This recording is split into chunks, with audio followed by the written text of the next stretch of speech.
Menjadi saluran berkat kasih Allah kepada sesama menjadi sangat penting di masa pandemi seperti sekarang ini. Seperti yang tertulis dalam 2 Korintus 8 ayat 12-13. Sebab jika kamu rela untuk memberi, maka pemberianmu akan diterima. Kalau pemberianmu itu berdasarkan apa yang ada padamu, bukan berdasarkan apa yang tidak ada padamu.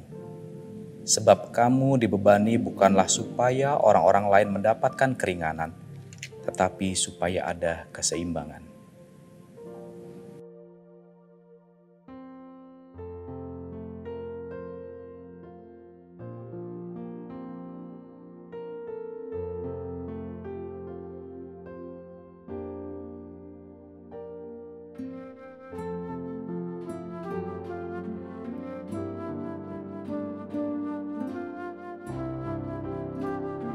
Marilah kita bersama-sama melanjutkan pelayanan kita untuk membantu sesama yang membutuhkan. Rasa sangat bersyukur karena begitu besar anugerah Tuhan dalam hidup kita. Kiranya boleh kita salurkan kepada sesama, khususnya kepada saudara kita, baik jemaat, simpatisan maupun masyarakat sekitar kita dalam bantuan peduli COVID. Mari kita berbagi dengan menyisihkan berkat yang sudah Tuhan berikan kepada kita dan menyalurkannya dalam persembahan peduli COVID dalam rekening GKI Pasir Kaliki dengan keterangan peduli COVID atau dengan menambahkan angka 19 pada jumlah persembahan yang kita berikan. Kiranya Tuhan memimpin dan memakai kita menjadi saluran berkat untuk sesama kita.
Pertolongan kita adalah di dalam nama Tuhan, Pencipta langit dan bumi yang senantiasa setia dan tidak pernah meninggalkan perbuatan tangannya.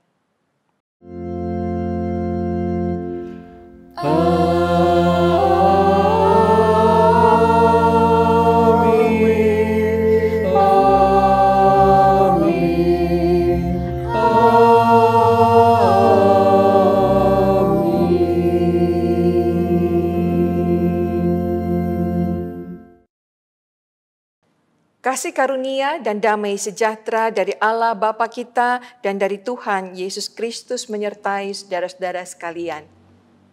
Dan beserta saudara juga. Kebaktian Minggu pada hari ini bertemakan keluargaku, sahabatku. Kita bisa memilih sahabat, namun tidak bisa memilih keluarga. Tidak mudah untuk menyatukan hati sebuah komunitas atau keluarga yang memiliki karakter yang berbeda-beda. Melalui tema minggu ini, kita diingatkan bahwa keluarga adalah persekutuan terkecil dari Tuhan. Kita dapat memilih untuk sibuk dengan kepentingan diri sendiri yang mungkin lebih menyenangkan, atau kita memilih melatih diri untuk hidup dalam persekutuan keluarga, baik di gereja maupun keluarga inti. Dalam Filipi 4 ayat 2 dituliskan, Yodia kunasehati dan Sintike kunasehati, supaya sehati sepikir dalam Tuhan.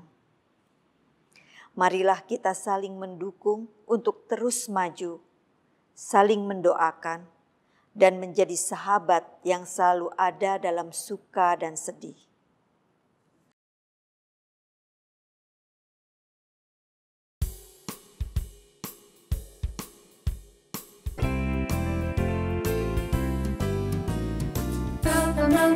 Temanku, kita selalu bersama, seperti mentega dengan roti.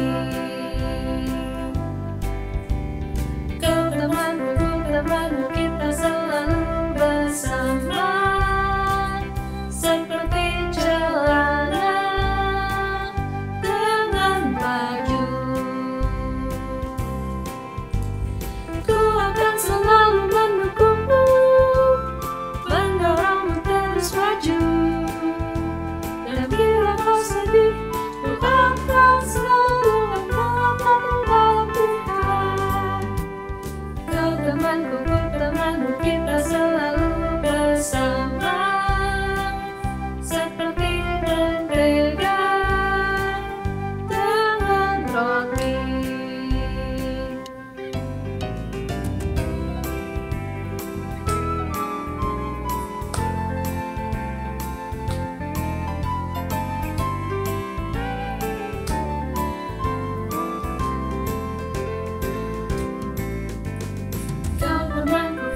Jemaat sekalian, mari kita berdoa.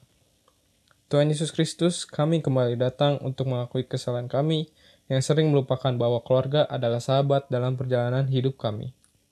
Keluarga juga Engkau pakai untuk menyatakan pertolongan-Mu saat kami mengalami kesulitan. Di keluarga tempat kami dapat berkeluh kesah, namun terkadang kami malah mengucilkan dan menjauhkan diri dari anggota yang lain saat mereka mengalami kesulitan. Ampuni kami ya Tuhan. Tolong kami untuk dapat menjadikan keluarga sebagai sahabat. Di dalam nama Tuhan Yesus, kami mengakui dosa kami. Amin.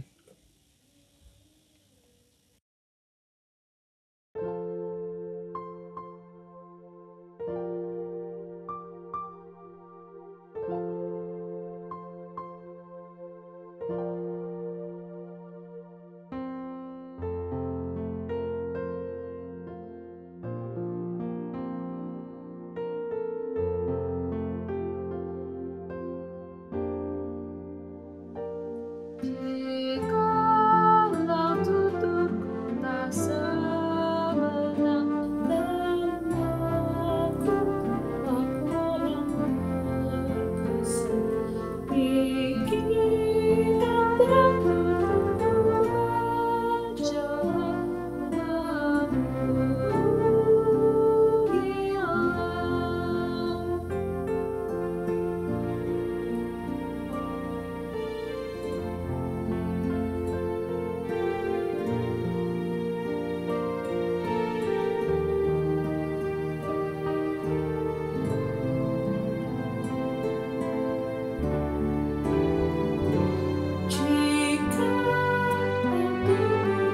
tak semenang dan aku tolak orang berkesan, pikiran aku baca aku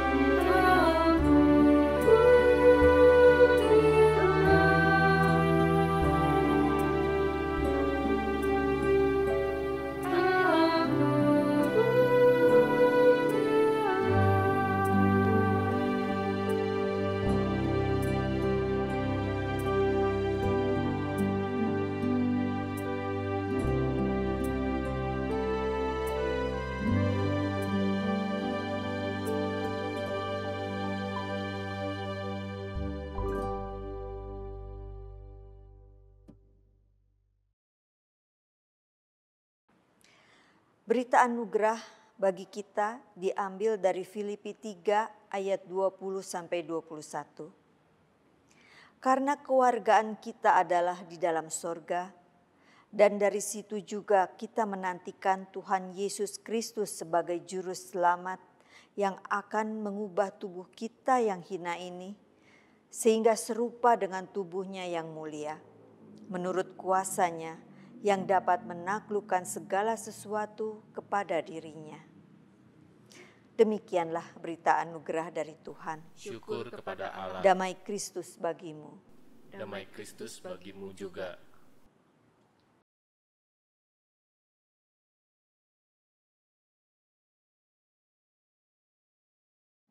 Bapak, Ibu, dan saudara-saudara yang ada di rumah, mari sebelum kita membaca Alkitab, kita berdoa. Terima kasih Tuhan, Engkau memberi kesempatan bagi kami pagi ini untuk beribadah bersama meskipun dari rumah masing-masing.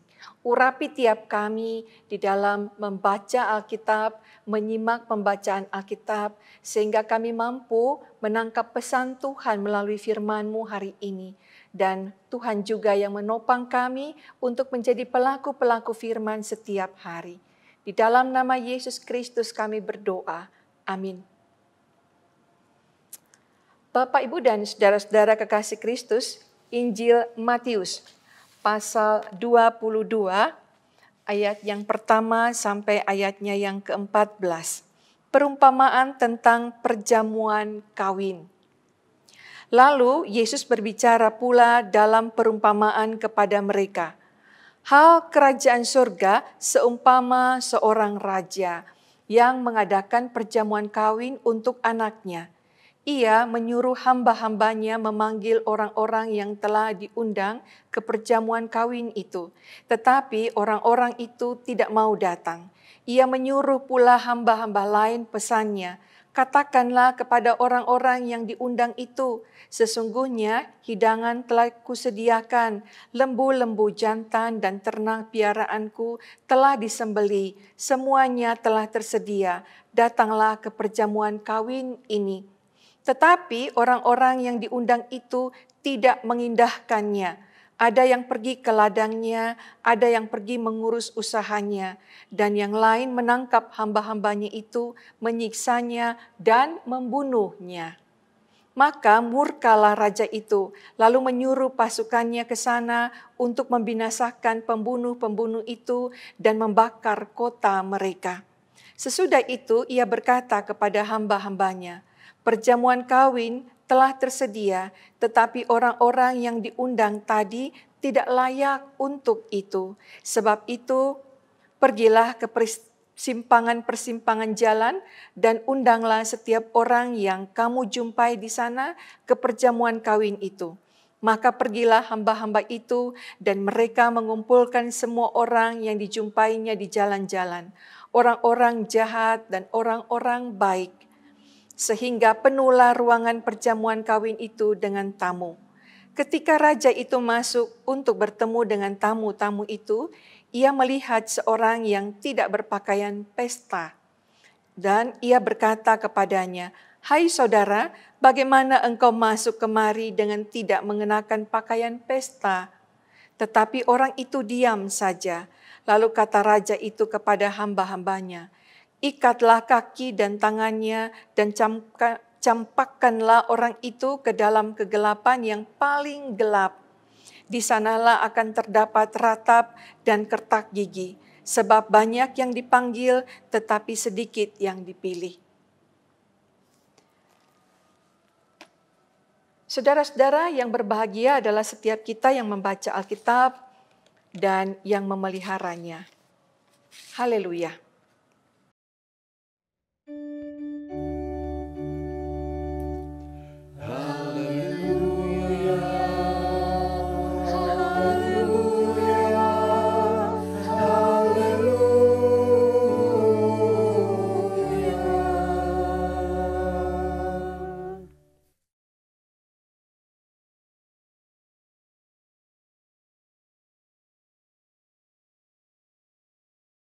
Bapak, Ibu, dan saudara-saudara kekasih Kristus yang ada di rumah. Senang sekali hari ini kita dapat beribadah bersama dalam rangka bulan keluarga. Saudara, yang disebut keluarga itu relasi yang terjadi karena ikatan pernikahan. Ada ayah, ibu, anak-anak, ada suami, istri, ada ikatan darah, ada pertalian kerabat, orang dekat, bukan orang asing, akrab, dekat, intim. Keluarga adalah orang-orang yang tinggal bersama, makan bersama, bicara bersama, berpikir bersama, sehati sepikir, saling menghargai, saling mengasihi, memiliki komunikasi yang lancar dan terbuka. Saudara-saudara, keadaan keluarga sekarang itu berbeda. Karena studi, karena pekerjaan, karena kehidupan berkeluarga, anggota keluarga tinggal jadi terpisah, berjauhan, pisah kota. Tapi tetap bisa dekat, bisa berbicara bersama, berpikir bersama, mengingat ada alat komunikasi modern, bukan? Yang menjadi persoalan keluarga yang tinggal bersama tetapi hatinya jauh. Serumah tetapi tidak berbicara. Perasaannya sibuk memikirkan diri sendiri. Sulit sekali menghargai pendapat orang lain. Tidak bisa menghormati kehidupan orang lain yang berbeda. Sikap-sikap seperti ini selalu menuntut untuk dimengerti dan tidak mau mengerti pendapat orang lain. Dan keadaan ini, kesehatian, sehati sepikir dalam keluarga seperti ini sulit sekali dicapai. Saudara-saudara yang dikasihi oleh Tuhan Yesus Kristus, kisah perjamuan kawin merupakan rangkaian dari 3 perumpamaan tentang kerajaan surga. Dikatakan bahwa seorang raja mempersiapkan pesta besar untuk pernikahan anaknya. Dan pesta itu bisa berlangsung 7 hari. Dapat kita bandingkan dengan kitab-kitab Hakim, pasal 14 ayat 17. Untuk itu, si raja mengundang tamu-tamu terhormat, terpilih. Dan undangan itu diberikan jauh-jauh hari supaya mereka mampu menyiapkan dirinya. Di pesta yang megah itu telah disediakan makanan berlemak. Dari ternak pilihan, dagingnya, dan anggur yang mahal. Sebagaimana pesta umumnya, makanan, minuman yang mahal itu menjadi sarana. Dan pesta itu menggambarkan ikatan penyatuan, sukacita antara tuan rumah dan tamu. Dan suasana yang akrab, suasana yang ceria antara tuan rumah dan tamu, itulah yang diharapkan oleh sang raja. Melalui kegiatan makan bersama di seputar meja, tuan rumah merasa lebih dekat dengan semua tamu-tamunya, bisa saling bercerita, lebih akrab, dan menunjukkan hubungan yang intim antara sang raja dengan para tamu. Saudara, umat Israel itu tahu bahwa undangan sang raja itu ditujukan kepada mereka. Dan setiap orang yang diundang oleh raja wajib datang. Di Timur Tengah, tradisinya jika menerima undangan dari kerajaan, itu setiap warga wajib hadir. Sebab yang menikah ini adalah peristiwa royal wedding. Tetapi umat Israel menolak untuk hadir dengan alasan pergi ke ladang dan mengerjakan usahanya. Bahkan mereka bukan hanya menolak undangan, tetapi juga membunuh pengantar undangan itu. Ini berarti mereka bukan hanya menganggap tidak penting undangan raja. Mereka bukan hanya tidak menghormati sang raja, tetapi memberontak terhadapnya. Mereka mengeraskan hati. Saudara-saudara, bagi raja, dia mengalihkan undangan itu bukan lagi pada umat pilihannya, tetapi kepada siapa saja. Matius pasal 22 ayat 10. Semua orang yang dijumpai di persimpangan jalan, baik orang jahat, orang baik, siapapun dia, silakan datang ke pesta itu. Demikian perintah sang raja. Dan semua orang datang ke tempat pesta itu. Tetapi disadari bahwa ada yang tidak menggunakan pakaian pesta. Saudara, tidak semua orang datang ke pesta itu siap dan menyadari. Mereka datang begitu saja, padahal untuk datang ke pesta pernikahan yang dipersiapkan oleh sang raja harus dipersiapkan. Harus datang dengan pakaian pesta, tanda siap menyambut kerajaan sorga. Bapak, Ibu, dan Saudara, Presiden Republik Indonesia, Bapak Joko Widodo,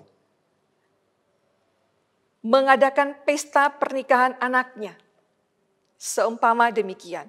Ada royal wedding kali ini. Dan Bapak, Ibu, Saudara diundang secara pribadi datang menghadiri pesta tersebut di istana. Pertanyaan saya, apakah undangan presiden itu saudara terima dan membatalkan semua acara-acara lain yang berdekatan atau berbenturan waktunya dengan acara royal wedding itu? Atau saudara menolak undangan presiden itu dan mau tetap mengurus kegiatan saudara di sini? Saya pastikan kita akan menerima undangan Bapak Presiden itu, bukan? Karena jarang sekali terjadi. Presiden mau mengundang kita orang Bandung, orang Pasir Kaliki untuk menghadiri pernikahan anaknya. Dan saya pastikan kita semua akan melihat tanggalnya. Oh, masih 3 minggu yang akan datang. Itu berarti kita akan mempersiapkan bajunya, kebayanya, sepatunya, tasnya, pergi naik apa, di sana kita akan tinggal hotel yang mana, kita sudah mulai memesannya, salonnya, semua akan kita persiapkan. Bahkan lebih dari itu, kita akan mempertahankan bagaimana supaya pada 3 minggu yang akan datang, berat badan kita tidak naik. Dan baju yang sudah dipersiapkan itu bisa dikenakan. Bukankah demikian? Inilah orang yang mempersiapkan diri untuk menyambut kerajaan Allah. Bapak, Ibu, dan saudara-saudara kekasih Kristus, semua kita tahu pentingnya keluarga. Tapi pertanyaannya, apakah kita bersedia memberikan waktu kita untuk keluarga? Jarang kita mau memberikan waktu kita untuk mendengar. Makin ke sini, ya, keluarga itu tidak lagi menjadi prioritas buat kita. Kita diminta untuk meluangkan waktu untuk keluarga. Tapi kita lebih memilih mengikuti acara-acara yang lain atau bermain games di rumah. Dan kalaupun kita ada di rumah, kita menutup telinga kita dengan earphone, bukan? Bermain games dan sebagainya. Akibatnya dalam keluarga kita selalu terasa asing dan menjauh. Bapak, Ibu, dan Saudara, dalam masyarakat Yunani Romawi mengenal 3 jenis relasi. Ada relasi musuh, ada relasi hamba, ada relasi sahabat. Relasi Allah dengan kita itu bukan musuh. Karena di dalam dan melalui Yesus, Allah sudah mengampuni kita. Sehingga masalah permusuhan itu sudah diselesaikan oleh Yesus. Jadi tidak ada permusuhan antara Allah dengan manusia, manusia dengan Allah. Jadi kata musuh itu kita coret ya. Yang kedua, hamba. Kata Yesus, kamu bukan lagi hamba. Hubungan kita bukan tuan dengan bawahan, bukan atasan dengan budak. Tapi yang ketiga, sahabat. Dalam Injil Yohanes 15 ayat 14 kata Yesus, kamu adalah sahabatku. Artinya ketika Yesus bilang kita adalah sahabatnya, kita diminta untuk mencontoh dia. Hubungan erat dalam persahabatan membuat seorang sahabat mampu mengerti apa yang tidak dikatakan oleh sahabat. Bahkan apa yang tidak dikatakan pun dia mengerti. Sebegitu akrabnya kedekatan antar sahabat. Saudara, sebegitu akrabnya kedekatan antar sahabat tidak memberi ruang untuk orang ketiga. Sahabat tidak mempan diadu. Sahabat itu selalu sehati sepikir. Pertanyaan kita, apakah sehati sepikir itu selalu setuju, selalu sependapat, seperti seorang sahabat? Terus, saudara, saya mau mencoba membuat ilustrasi seperti dalam paduan suara. Masing-masing orang itu punya karakter suara yang tidak sama. Tapi ketika menjadi sebuah paduan suara, harus punya satu pikiran untuk bernyanyi bersama sebagai sebuah kelompok. Tidak bisa sendiri-sendiri. Demikian juga suami istri, itu berbeda-beda. Masing-masing punya cara berpikir sendiri-sendiri. Tapi sebagai pasangan, mereka harus berusaha sehati sepikir. Karena mereka hidup bersama sebagai satu tim. Tidak bisa masing-masing mau sendiri-sendiri. Jalan sendiri-sendiri. Dengan alasan menghargai perbedaan. Ketika menjadi pasangan suami istri, harus ada usaha menyatukan pikiran ke arah sehati sepikir. Bapak, Ibu, dan saudara-saudara yang dikasihi oleh Tuhan Yesus Kristus. Berapa banyak di antara kita yang tinggal serumah, tapi hati kita jauh. Situasi sekarang ini membuat kita semua tinggal di rumah, bukan dihotelkan. Itu berarti bahwa kita, orang tua, suami istri, ayah ibu, berperan penting di dalamnya.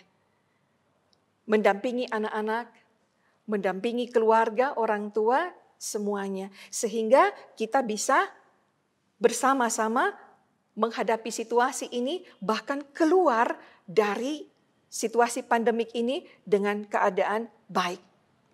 Nah, ini berarti bahwa situasi saat ini kita harus bisa bekerja sama, suami dan istri, orang tua dan anak-anak. Dan orang tualah yang harus mengendalikan keadaan.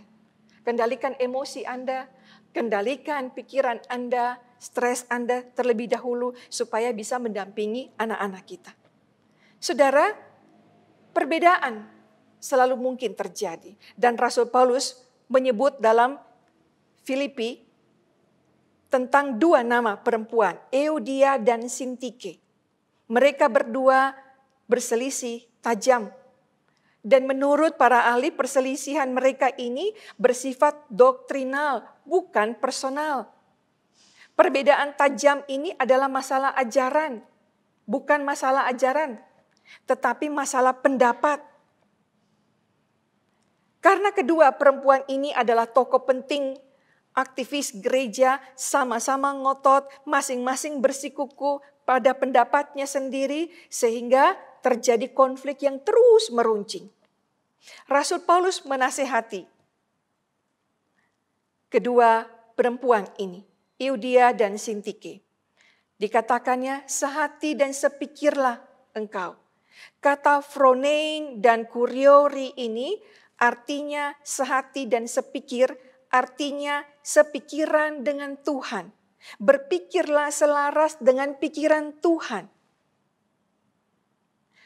Jadi bukan pikiran Euodia atau bukan pikiran Sintike yang penting, tapi pikiran Tuhan yang penting. Jika terjadi konflik dalam keluarga, jika terjadi perbedaan yang tajam di dalam gereja, yang mestinya kita bangun bukan pikiran saya atau pikiran saudara, tetapi di mana pikiran Tuhan yang harus kita cari. Sebab jika kita mencari pikiran pendapat diri kita sendiri, saya yang paling benar, pasti juga yang lain akan mengatakan yang benarnya menurut mereka.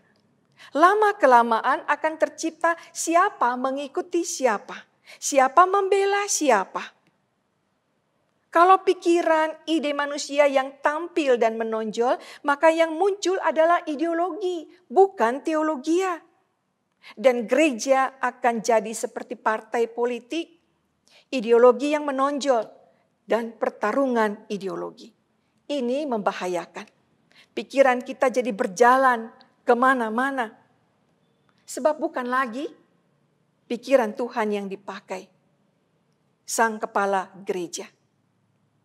Saudara-saudara kekasih Kristus, seharusnya dalam kehidupan keluarga kita, kehidupan kita melayani, Kristus yang mengendalikan hidup kita. Dia yang menjadi pemimpin dalam kehidupan keluarga dan gereja. Sehingga kesatuan hati, sehingga suasana persahabatan di dalam keluarga kita masing-masing itu membuat kita mampu untuk melakukan segala sesuatu. Bahkan di tengah situasi pandemik seperti ini pun kita memiliki kekuatan. Kita memiliki kemampuan untuk berperan serta. Kita bersyukur Tuhan menempatkan kita, saudara dan saya, menghadapi situasi pandemik sekarang. Bahkan di usia kita masing-masing. Untuk mengalami situasi ini.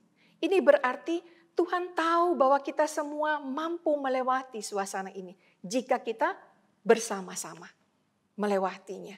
Dan ini juga berarti kita perlu berperan, mengambil bagian sekecil apapun situasi ini. Terutama di tengah-tengah keluarga kita. Terutama di tengah-tengah pelayanan kita. terutama di tengah masyarakat kita. Sehingga situasi ini membuat kita semua kuat. Anak-anak memiliki jiwa yang kuat dari keluarga yang orang tuanya mampu bekerja sama. Gereja akan kuat ketika setiap keluarga demi keluarga mampu berperan serta dengan baik. Masyarakat kita juga akan menjadi masyarakat yang kuat. Karena memiliki anggota-anggota keluarga yang teguh, memiliki pribadi yang jiwanya hangat, karena memiliki kekuatan jiwa bersahabat itu di tengah keluarganya, di tengah pelayanannya, di tengah masyarakatnya. Mari kita bersama-sama menjadi keluarga yang penuh persahabatan, baik di tengah keluarga sendiri, di tengah gereja, terlebih di tengah masyarakat. Amin.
Marilah kita bersama umat Tuhan di masa lalu, masa kini dan masa depan, mengingat pengakuan pada baptisan kita menurut pengakuan iman berdasarkan Yohanes 3 ayat 16. Karena begitu besar kasih Allah akan dunia ini, sehingga Ia telah mengaruniakan anaknya yang tunggal, supaya setiap orang yang percaya kepadanya tidak binasa, melainkan beroleh hidup yang kekal.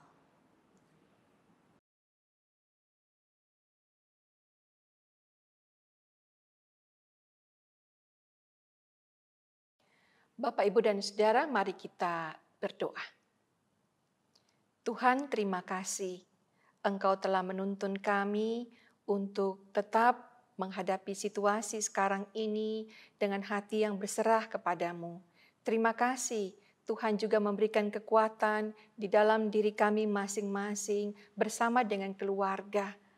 Tuhan, beri juga keutuhan di dalam diri kami untuk mampu menopang, mensupport anggota keluarga. Kami juga diberi Tuhan hikmat di dalam mendampingi hidup bersama, mendampingi saudara-saudara kami dalam persekutuan bergereja. Terlebih juga di dalam kehidupan kami yang lebih luas lagi di tengah-tengah masyarakat bersama dengan tetangga-tetangga kami di mana kami semua tinggal dan berada. Ya Tuhan, tolonglah kami semua supaya mampu untuk bekerja sama dengan pemerintah, mempercayai apa yang dipikirkan, diatur oleh pemerintah, itu boleh membawa suasana yang damai, yang membuat kami semua juga berhati-hati dalam bersikap, berada di tengah masyarakat dalam situasi pandemik ini. Bapa di dalam surga, kami berdoa untuk para pemerintah kami, baik di tingkat pusat sampai ke daerah, untuk para menteri, juga menteri kesehatan, dan semua dirjen kesehatan. Tuhan mampukan mereka memiliki hikmat di dalam mengatur segala sesuatu menyangkut keadaan virus corona saat ini dan bagaimana mengatasinya. Bapa di dalam surga, kami mempercayakan seluruh perjalanan kehidupan kami berbangsa mengatasi datangnya virus corona ini dalam pemeliharaan Tuhan. Di tengah-tengah situasi ini kami juga bersama berdoa bagi saudara-saudara kami yang sakit. Tuhan beri kekuatan dari dalam tubuh untuk boleh kembali memiliki daya tahan yang baik sehingga melewati suasana proses pemulihannya dengan keadaan yang lebih baik lagi. Bapa, kami bersama berdoa untuk panitia bulan keluarga di Gereja Pasir Kaliki ini. Kiranya semua hal yang tengah direncanakan, adanya lomba foto keluarga, adanya lomba membuat puisi, Tuhan berkati supaya semua nanti boleh berjalan dengan baik. Kami juga berdoa untuk persekutuan doa keluarga yang akan berlangsung setiap hari Jumat malam. Tuhan pimpin supaya setiap anggota jemaat boleh terlibat di dalamnya dengan baik, menyediakan rumah dan keluarga, mengambil bagian penting, mengajak anggota jemaat semua untuk selalu bersatu, berharap kepada Tuhan. Bapa di dalam surga, kami menyerahkan Majelis Jemaat GKI Pasir Kaliki, para aktivis, semua keluarga demi keluarga, Tuhan pimpin dan pakai, dan selalu memberikan kekuatan-Mu atas hidup saudara-saudara kami ini. Terpujilah nama-Mu Yesus Kristus. Amin.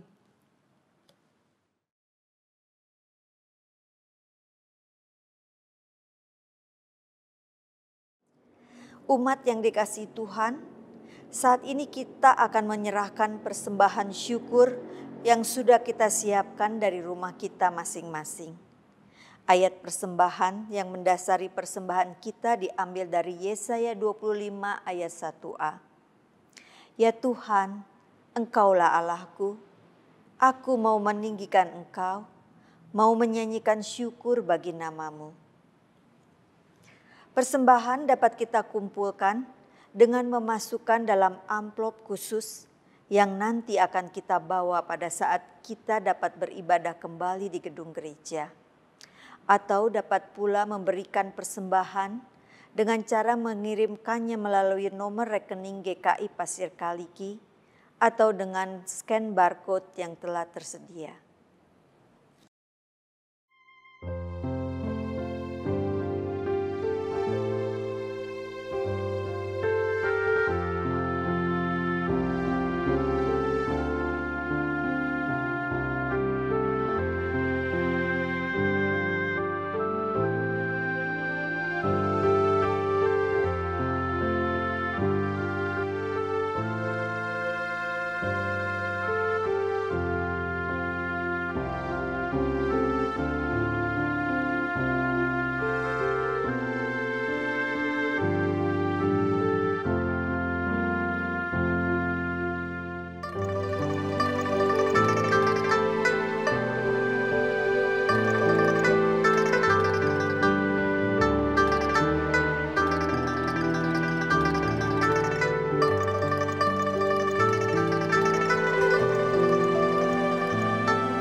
Saudara-saudara, mari kita berdoa. Ya Kristus, saat ini kami ingin bersyukur atas keluarga yang selalu saling menjaga dan perhatian pada sesama. Keluarga yang mau menjadi sahabat seperjalanan dalam kehidupan mengenal Engkau. Saat ini pun kami menyampaikan rasa syukur kami atas penyertaannya sepanjang kehidupan ini, melalui suatu pekerjaan, usaha dan pelayanan yang Kau anugerahkan pada kami. Biarlah seluruh hidup kami menjadi persembahan yang berkenan di hadapan-Mu. Di dalam nama Tuhan Yesus Kristus, kami naikkan doa syukur ini. Amin.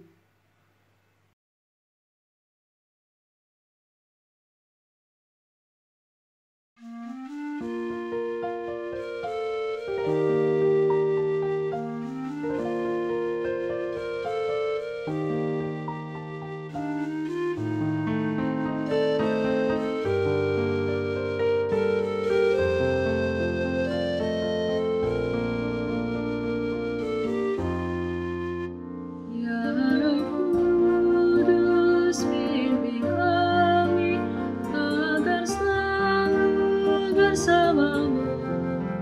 Ajar kami, tolong kami mewujudkan kasih-Mu. Terima kasih padamu Tuhan, Kau bimbing kami selamanya. Segala hormat, puji dan syukur kami panjatkan kepadamu. Terima kasih padamu Tuhan, Kau bimbing kami selamanya. Segala hormat, puji dan syukur kami panjatkan kepadamu.